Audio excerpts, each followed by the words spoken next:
এক যে ছিল মিষ্টি ছেলে আবু বক্কর নাম। মজারে মজারে দুষ্টমিতে শেখাতো ইসলাম। বাবা মায়ের বাধ্য ছেলে, অভিযোগ কারো নাই। তাই তো তাকে আদর করে ভালোবাসে সবাই। আবু বক্করের সাথে ইসলামের পথে।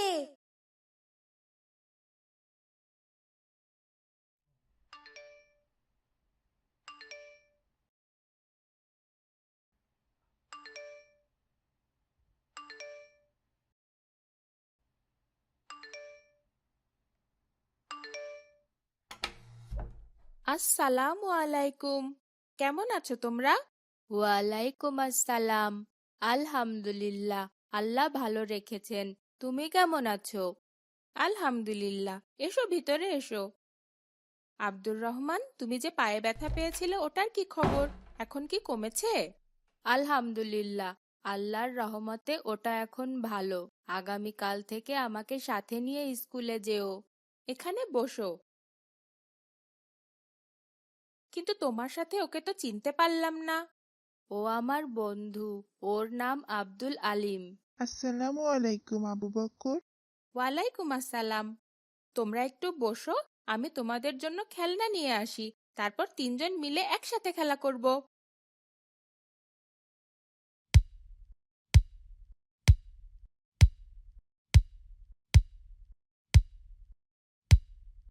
আচ্ছা আবু বক্কর, আমি তো 2 দিন পায়ের ব্যথার জন্য স্কুলে যেতে পারিনি। স্যার কি কিছু বলেছেন? না, স্যারকে আমি তোমার সব কথা বুঝিয়ে বলেছিলাম। বলেছি আব্দুর রহমান আর মিথ্যা কথা বলবে না। ও ওর ভুল বুঝতে পেরেছে।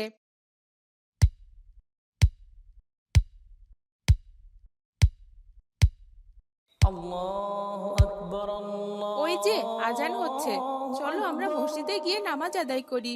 হ্যাঁ, চলো যাই। কিন্তু কিন্তু কি? নিয়মিত নামাজ আদায় না করে আমি তো ভালোভাবে নামাজ আদায় করতে ভুলে গেছি আব্দুর রহমান। ঠিক আছে, আমি তোমাকে আজ নামাজ আদায় করার নিয়ম শিখিয়ে দেব। আব্দুর রহমান নামাজে দাঁড়িয়ে সবকিছু করে দেখাবে, আর আমি ইনশাল্লাহ আব্দুল আলিমকে সব বুঝিয়ে দেব। কেমন? ঠিক আছে। আমাদের অবশ্যই মহানবী হজরত মুহাম্মদ সাল্লাল্লাহু আলাইহিস দেখানো পদ্ধতিতে নামাজ আদায় করা উচিত।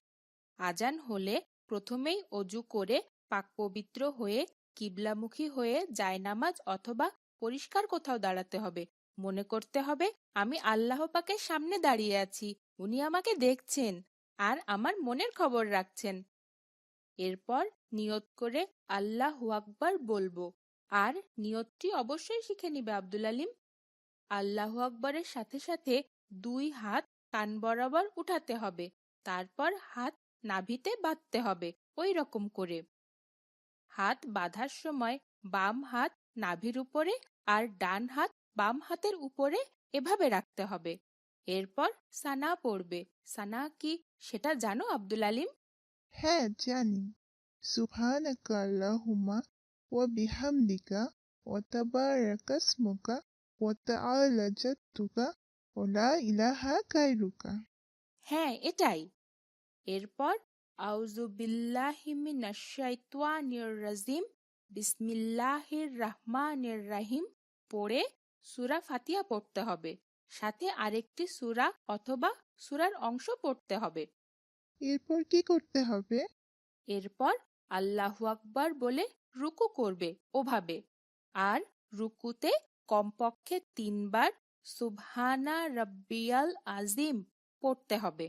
রুকুতে 2 হাত হাঁটুর উপরে এমনভাবে রাখতে হবে যেন মাথা, পিঠ, কোমর এক বরাবর থাকে। এরপর সামিয়াল্লাহু লিমান হামিদা বলে দাঁড়াতে হবে। দাঁড়িয়ে রব্বানা আলাকাল হামদ পড়তে হবে। তারপর আবার আল্লাহু আকবার বলে সেজদায় চলে যেতে হবে। এভাবে সিজদার সময় প্রথমে 2 হাঁটু জায়নামাজ অথবা মাটিতে রাখতে হবে। তারপর 2 হাতের তালু রাখতে হবে। 2 হাতের তালুর মাঝখানে প্রথমে নাক, তারপর কপাল রাখতে হবে। এই সময় 2 হাতের আঙুলগুলো কিবলার দিকে থাকবে। 2 পায়ের পাতা মিলিত থাকবে। আর আঙুলগুলো থাকবে কিবলার দিকে, ঠিক ওভাবে। সিজদায় সুবহানা রাব্বিয়াল আলা পড়বে অন্তত 3 বার। এরপর আল্লাহু আকবার বলে বসবে। এই সময় হাত হাঁটুর উপরে থাকবে। তারপর আবার সিজদা করবে। আর আগের মতোই অন্তত 3 বার সুবহানা রাব্বিয়াল আলা পড়বে। এরপর আল্লাহু আকবার বলে সোজা হয়ে দাঁড়াবে। আর পূর্বের মতোই সূরা ফাতিহা অন্য একটি সূরা পড়ে রুকু সিজদা করে না দাঁড়িয়ে বসতে হবে। বসেই তাসাহুদ, দুরুদ, দোয়া মাসুরা পড়তে হবে। এরপর প্রথমে ডান দিকে পরে বাম দিকে সালাম ফিরাতে হবে। এই সময় পড়তে হবে আসসালামু আলাইকুম রাহমাতুল্লাহ।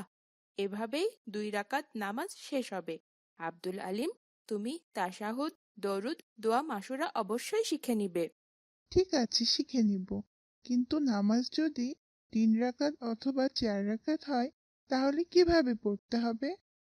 তাহলে 2 রাকাত পড়ার পর বসে শুধু তাসাহুদ পড়তে হবে। এরপর সালাম না ফিরিয়ে সোজা দাঁড়িয়ে যেতে হবে।